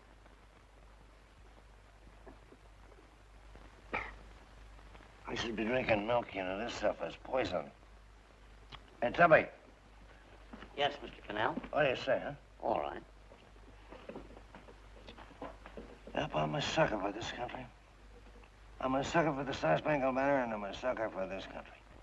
I like what we got here. I like it. A guy can say what he wants and do what he wants without having a bayonet shoved through his belly. That's all right, isn't it? You betcha. Yeah. And we don't want anybody coming around changing that, do we? No, sir. No, sir. When I do, I get mad. I get boiling mad. And right now, John, I'm sizzling. I get mad for a lot of other guys besides myself. I get mad for a guy named Washington, and a guy named Jefferson, and Lincoln. Lighthouses, John. Lighthouses in a foggy world. You know what I mean? Yeah, you bet. Listen, pal, this fifth column stuff is pretty rotten, isn't it? Yeah, it certainly is. And you'd feel like an awful sucker if you found yourself marching right in the middle of it, wouldn't you? You. Because you would have known it because you're gentle. But that's what you're doing. You're mixed up with a skunk, my boy. A no-good, dangerous skunk. So you're not talking about Mr. Norton, are you? I'm not talking about his grandfather's pet poodle. You must be wrong, Mr. Cannell. Because he's been marvelous about the John Doe clubs. Yeah? Say, you're as sold on this John Doe idea, aren't you? Sure. Sure. I don't blame you. So am I. It's a beautiful miracle. A miracle that can only happen right here in the good old USA. And I think it's terrific. What do you think of that? Me, hard-boiled Cannell, and I think it's plenty terrific. All right. Now, supposing a certain unmentionable worm whose initials are DB was trying to use that to shove his way into the White House so he could put the screws on, so he could turn out the lights in those lighthouses. What would you say about that, huh? Nobody's going to do that, Mr. Cannell. They can't use the John Doe clubs for politics. That's the main idea. Is that so? Then what's a big political boss like Hammer doing in town? And a labor leader like Bennett? And a lot of other big shots are up at DB's house right now. Wolves, John. Wolves. Waiting to cut up the John Does. Wait till you get a gander at the speech you're going to make tonight. You're all wet. Miss Mitchell writes those speeches. Nobody can make her write that kind of stuff. They can't, huh? Who do you think writes them? My Aunt Emma? I know she writes them. And gets a big bonus for doing them, too. A mink coat and a diamond bracelet. Don't write them. Why, that gold-grabbing dame would double-cross her own mother for a handful of Chinese yen. Shut up. If you weren't drunk, I'd... Hey, boss. Here's the speech, boss. Hey. Go on and read it, John, and then start sucking. Hey, wait a minute, Mr. Doe. Tubby? Yes, sir. Better bring me a glass of milk. I'm smoking too much. Yes, Charlie? Got everything all set? Fine. John Doe been taken care of? Good. How many people do you think will be there? 15,000? Oh, my, that's fine. Now, listen, Charlie. As soon as John Doe talking about me, I want you to start that demonstration. And make it a big one, you understand? Don't worry about that, DB. My boys are there. They'll take care of it. What? Yes, I'll be there 15 minutes after I get your call. Why, Mr. Doe. Where are they? In the dining room, sir.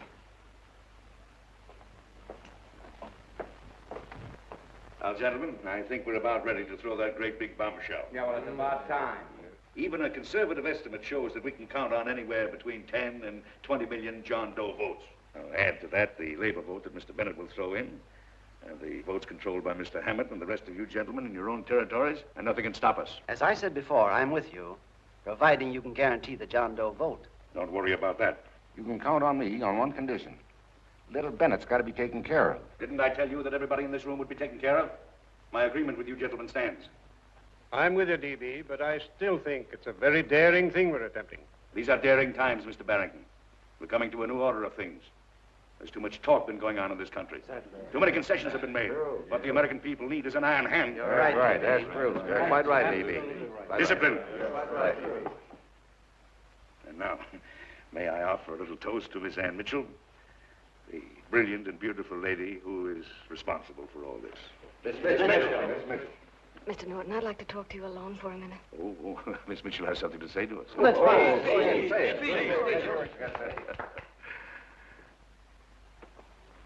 Hello.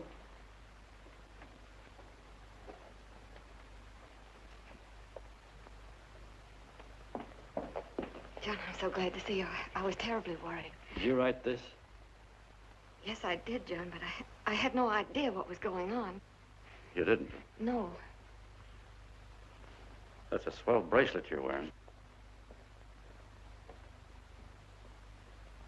John, why aren't you at the convention?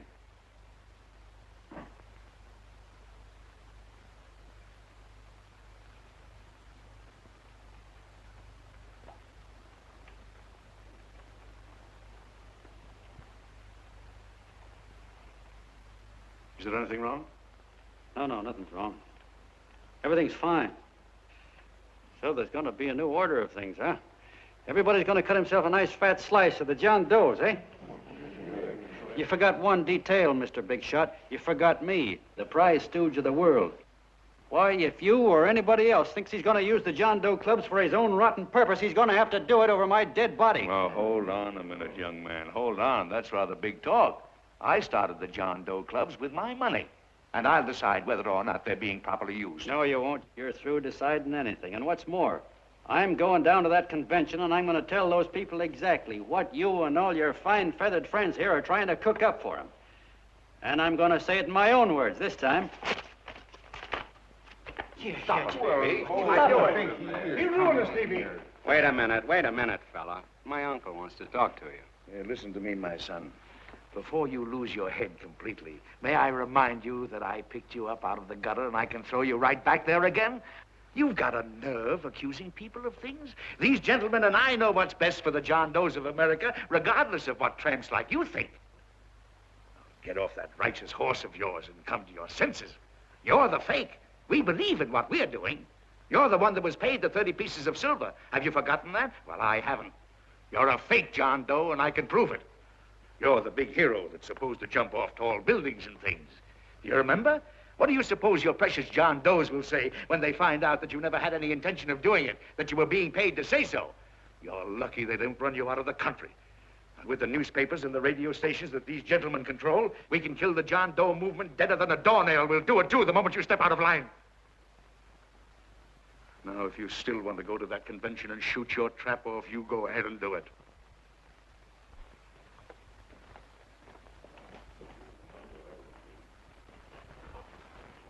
You mean to tell me you'd try to kill the John Doe movement if you can't use it to get what you want? You bet your bottom dollar we would.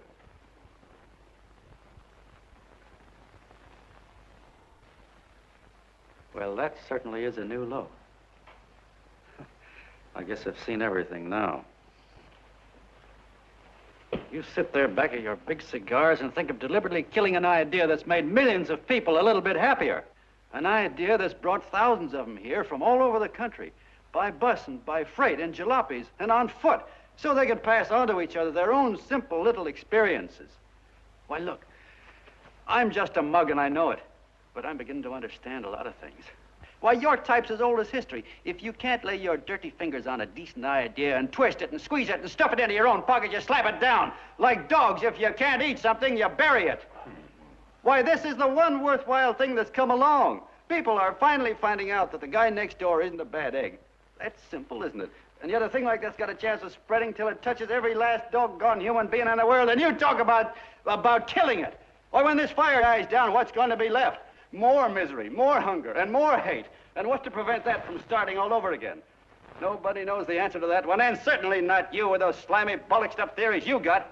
The John Doe idea may be the answer, though. It may be the one thing capable of saving this cockeyed world. Yet you sit back there on your fat hulks and tell me you'll kill it if you can't use it. Well, you go ahead and try. You couldn't do it in a million years with all your radio stations and all power, because it's bigger than whether I'm a fake. It's bigger than your ambitions, and it's bigger than all the bracelets and fur coats in the world. You bet it is, John. And that's exactly what I'm going down there to tell those people.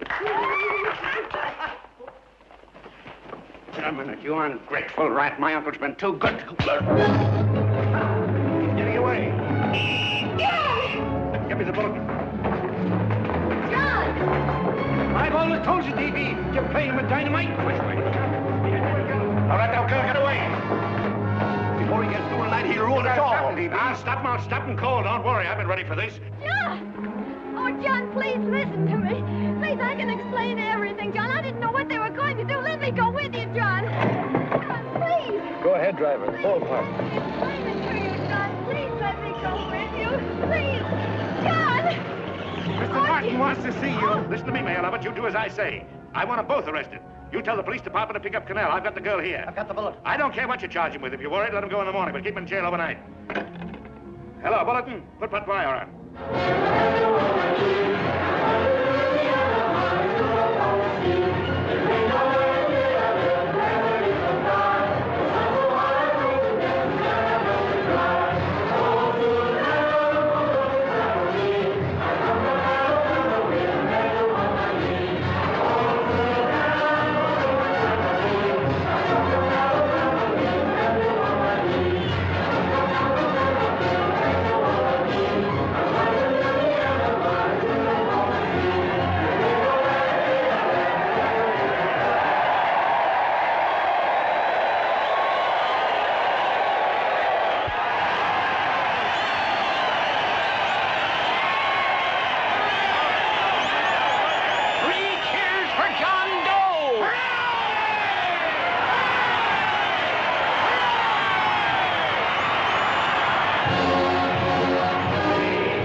Quietly. Ladies and gentlemen, let us have a moment of silent prayer for the John Does all over the world, many of whom are homeless and hungry. Rise, please. Everybody rise.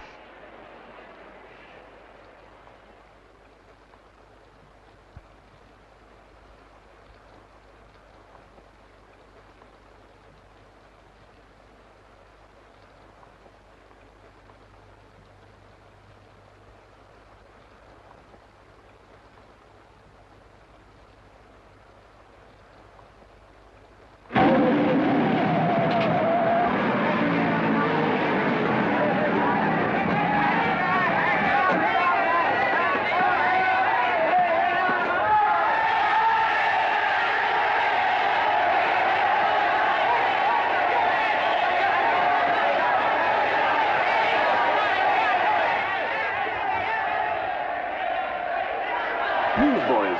Hundreds of yelling newsboys are swarming into the park like locusts. They're yelling John Doe's a fake. Fake.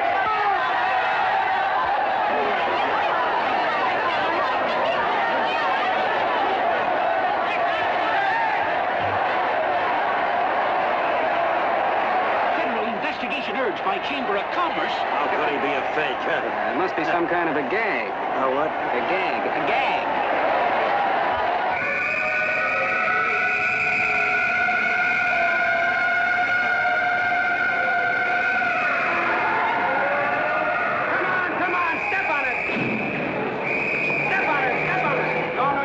Now, so let's get going. Wait for the thing. Hey, miss, will you autograph my balloon? Sure.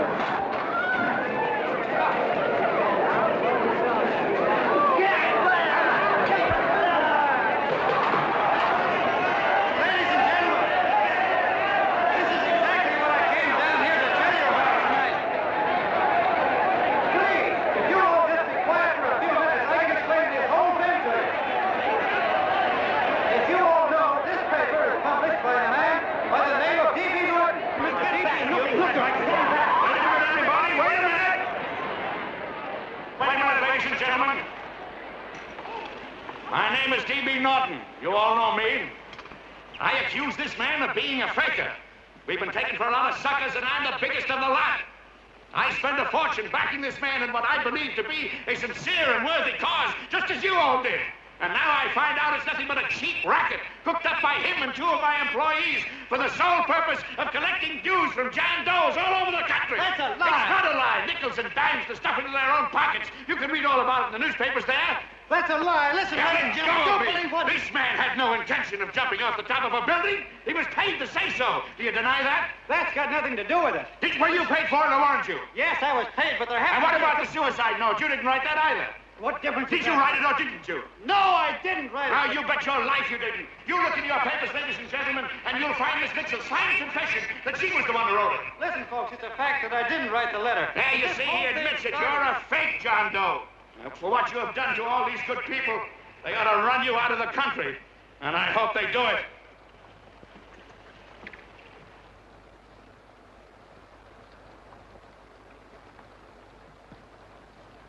Speak up, John. We believe you. Please, listen, folks. Now that he's through shooting over his face, I've got a couple of things to tell you about. Come on, the rest of you get in here and riot. Break this crowd up. Come on. I'm sorry, folks, but we can't hear him anymore. Something's gone wrong with the loudspeakers. John Doe's a fake. Boo! They can't hear me. Listen, ladies and gentlemen.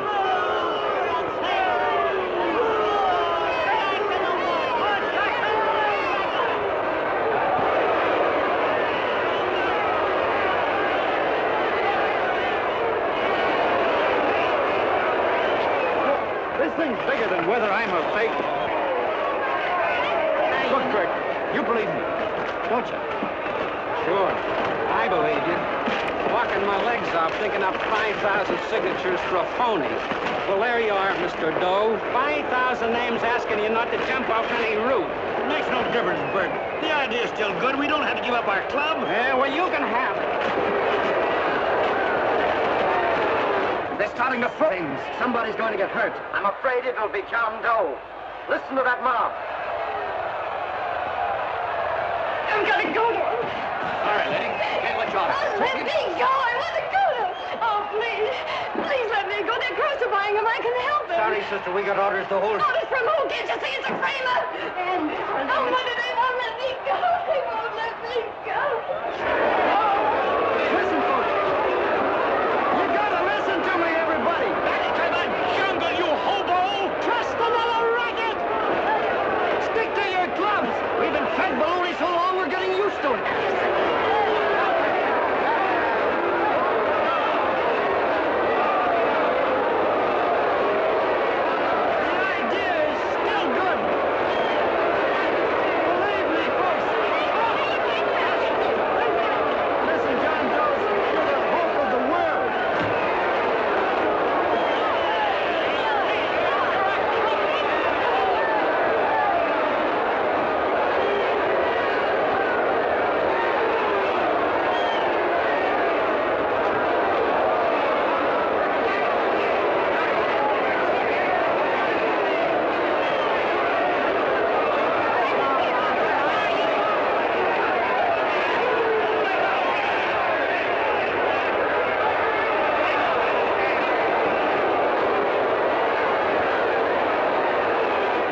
Managed to get him out of the park. So if that boy isn't hurt, it'll be a miracle. Ladies and gentlemen, this certainly looks like the end of the John Doe movement. Well, boys, you can chalk up another one to the Pontius Pilates.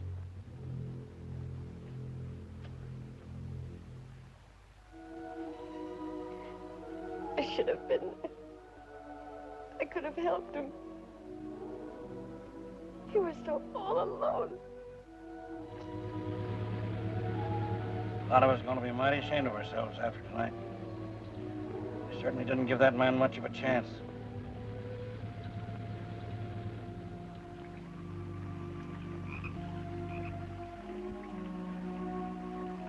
Have some more coffee, Long John? No thanks, Carl.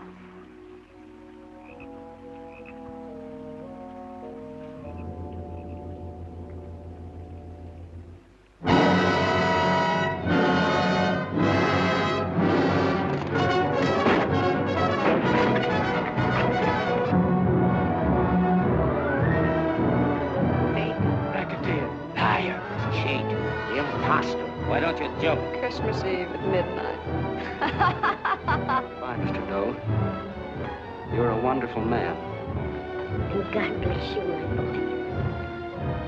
Now get in there and catch him. You're a fake John Doe, and I can prove it. You're the big supposed to jump off tall buildings and things. Do you remember? What do you suppose your precious John say when they find out that you never had any intention of doing it, that you were being paid to say so? Christmas Eve at midnight.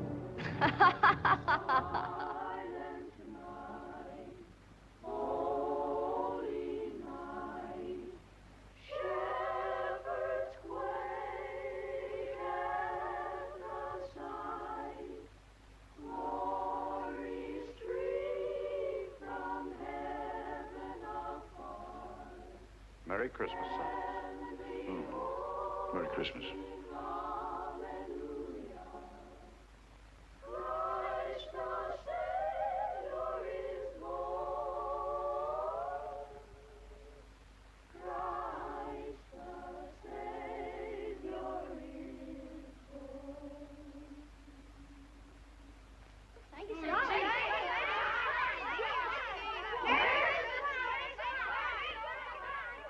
Who?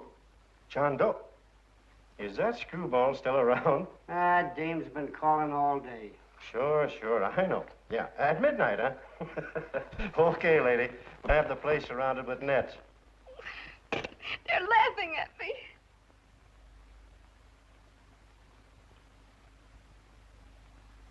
You're a sick girl, Anne. You better take it easy. Whom are you calling now? You called that number not 10 minutes ago. Hello, Mr. Cannell. Have you seen him yet? Have you... Now, listen, Ann, he can't possibly get in without our seeing him. I'm watching the side door, and the colonel's out front, so stop worrying. Oh. Thank you.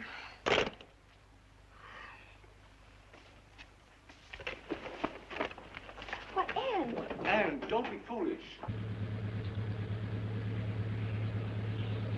If this isn't the craziest, the battiest, the looniest wild goose chase I ever heard of. Shut up, Bert. Sourpuss is right. Yeah, well, if he is, I'm a banana split. That man is going to be on that roof.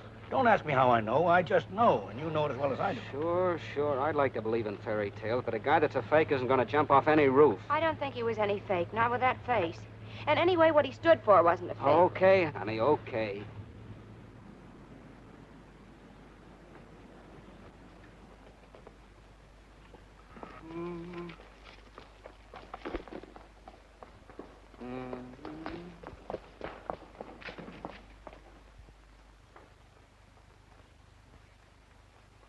Elevators ain't running. Colonel, You shouldn't get out of bed, miss. has he been here? No. Have you seen him? I ain't seen him for a week. Where's Cannell? He's watching the other door. Oh, gee, you're swell. Oh. No sense in going up there. I've been here for hours. He ain't here. Let me go, will you? Now, that's crazy. It's 14 floors.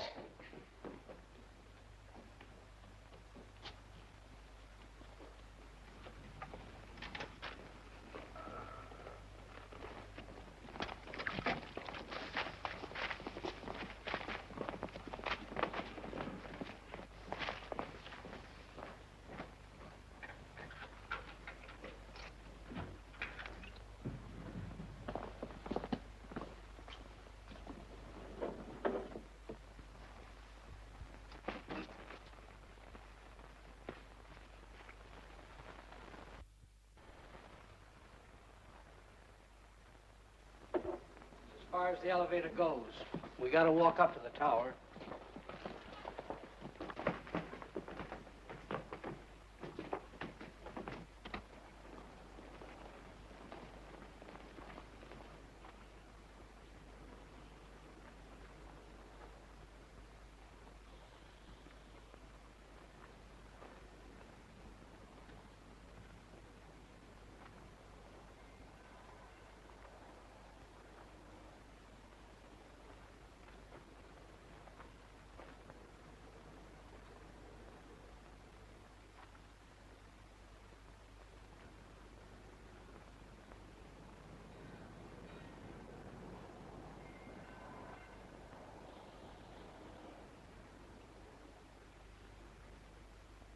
That tramp is probably full of Christmas cheer and asleep in some flop house. Let's go. I've got to decorate my tree.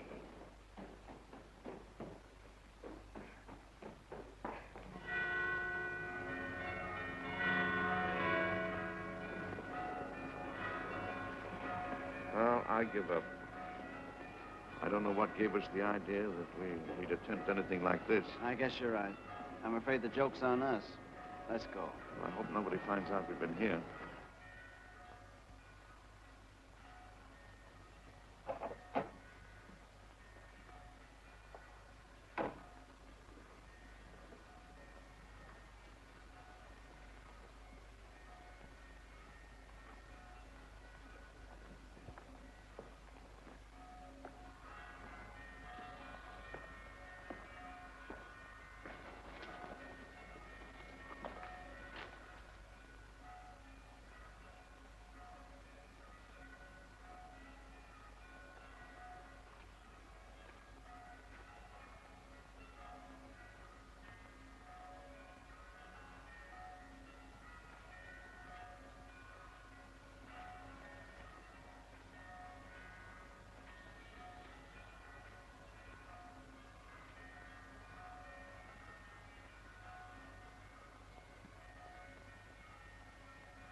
I wouldn't do that if I were you, John.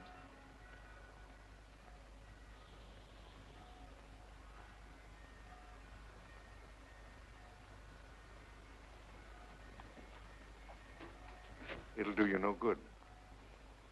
The mayor has policemen downstairs with instructions to remove all marks of identification you may have on your person. You will be buried in Potter's Field, and you will have accomplished nothing.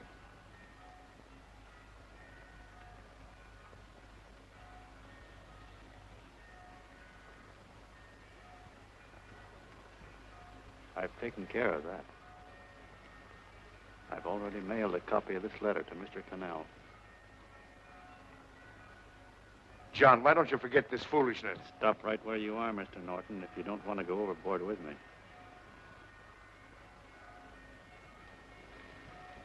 I'm glad you gentlemen are here. You killed the John Doe movement, all right. But you're going to see it born all over again.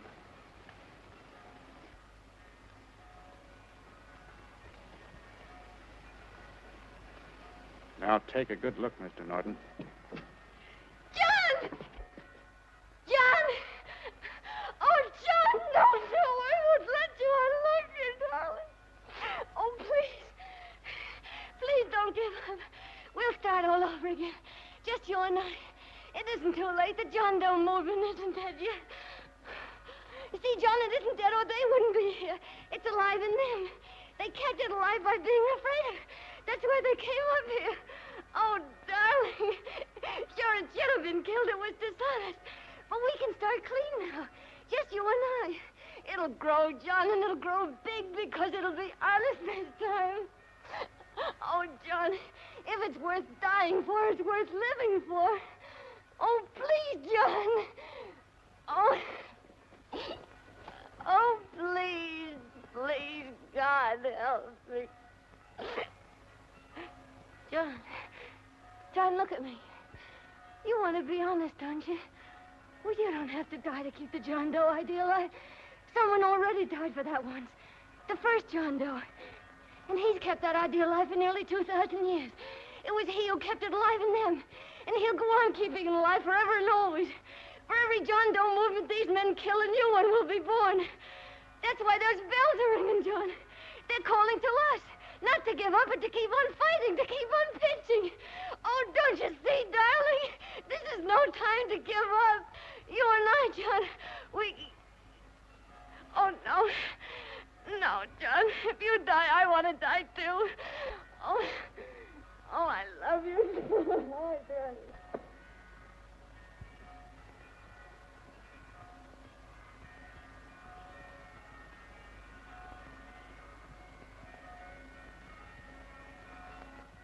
Mr. Doe, you don't have to... We're with you, Mr. Doe. We just lost our heads and acted like a mob. What Bert's trying to say is that we need you, Mr. Doe. There were a lot of us that didn't believe what that man said. We were going to start up our John Doe Club again, whether we saw you or not. Weren't we, Bert?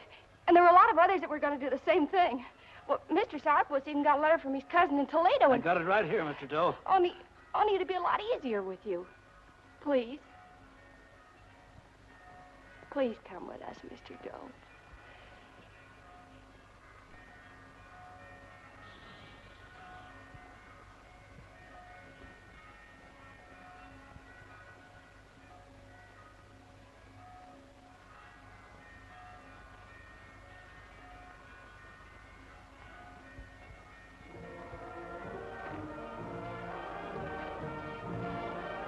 Long John. Mr. Doe. Here, we'll help you with her. She'll be all right. Mr. Doe, take her right down to the car. Right up. Look, we got a car right down. Lay on, Norton, the people. Try and lick that.